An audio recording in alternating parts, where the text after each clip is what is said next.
Hello students, आज आपण पाहणार आहोत क्लास 9 चा chapter number 3 atoms and molecules. Okay, ह्या चॅप्टरची सुरुवात झाली आहे लॉज ऑफ केमिकल कॉम्बिनेशन्सने, डाल्टन्स ॲटॉमिक थेरीने, बट ते मी आता सांगणार नाही, ते आपण लास्टली पाहणार आहोत. ठीक आहे, तर सुरुवातीला आपल्याला ॲटम्स म्हणजे काय, मॉलिक्युल्स म्हणजे काय हे तर माहित पाहिजे. सो आपण त्याने सुरुवात करूया. What is an atom? An atom is the smallest particle of an element that takes part in a chemical reaction. जशी आपली बॉडी ही छोट्या छोट्या सेल्सने बनलेली आहे, बरोबर. सेल हा बॉडीचा बेसिक स्ट्रक्चरल फंक्शनल युनिट आहे. तसंच ॲटम का आहे? कोणत्याही मॅटरचा, तुम्ही चॉक घ्या एक्झाम्पल, कोणताही मॅटर असू दे, त्याचा सर्वात स्मॉलेस्ट जर पार्टिकल तुम्ही म्हटलात काय आहे, तर तो काय असतो? ॲटम असतो, बरोबर. मीन्स कोणताही मॅटर कशाचा बनलेला आहे? छोट्या छोट्या ॲटम्सचा बनलेला आहे. Okay, atoms are very small in size. हे ॲटम्स साइजने फार लहान आहेत. जसं आपल्याला आपल्या बॉडीचा सेल पाहण्यासाठी मायक्रोस्कोपची गरज पडते, तसंच ॲटम सुद्धा आपण मायक्रोस्कोपच्या हेल्पनेच पाहू शकतो.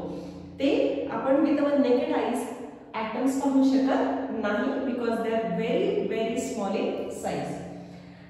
Size is indicated by its radius. ॲटमची जी साइज आहे ही आपण कशी मोजू शकतो? त्याच्या रेडियसने. रेडियस कशाचा असतो? सर्कलचा, स्फिअरचा रेडियस असतो. Let us imagine that atom हा सर्क्युलर स्फेरिकल शेपचा आहे समथिंग. सो त्याची जी साइज आहे ही आपण कशी मोजणार आहोत? त्याच्या ॲटॉमिक रेडियसने, right. It is measured in nanometers. जसं आपण डिस्टन्स सेंटीमीटर, मीटर, किलोमीटर मध्ये मोजतो, तसंच हे जे ॲटमचे रेडियस आहे हे कशात मोजतो? नॅनोमीटर्स मध्ये. त्याचा सिम्बॉल आहे nm. ठीक आहे, नॅनोमीटर्स.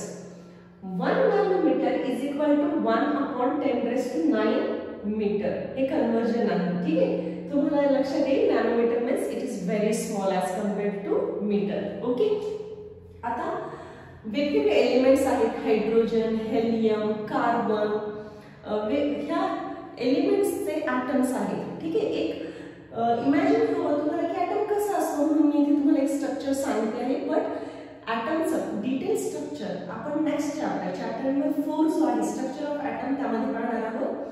तर आता एवढं समजून घ्या की ॲटम कसं आहे. ॲटमच्या सेंटरला एक न्यूक्लियस आहे. ओके, आणि न्यूक्लियसच्या आतमध्ये काय आहे? प्रोटॉन्स आणि न्यूट्रॉन्स. ठीक आहे, प्रोटॉन्स हे पॉझिटिव्हली चार्ज आहेत. ठीक आहे, प्रोटॉन्स पॉझिटिव्हली चार्ज आहेत, न्यूट्रॉन्स हे न्यूट्रल आहेत, त्यांच्याकडे चार्ज नाहीये.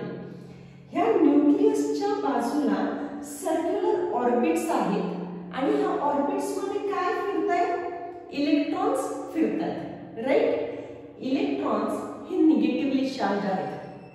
प्रोटॉन्स जे न्यूक्लियस मध्ये आहेत ते पॉझिटिव्हली चार्ज आहेत, बाजूने जे इलेक्ट्रॉन्स फिरतात ते निगेटिव्हली चार्ज आहेत. आणि सो ॲटम हा बॅलन्स होतोय चार्ज पॉझिटिव्ह आणि निगेटिव्हने. जेवढे पॉझिटिव्हली चार्ज पार्टिकल्स आहेत तेवढेच निगेटिव्हली चार्ज पार्टिकल्स आहेत. त्यामुळे ॲटम हा स्टेबल आहे.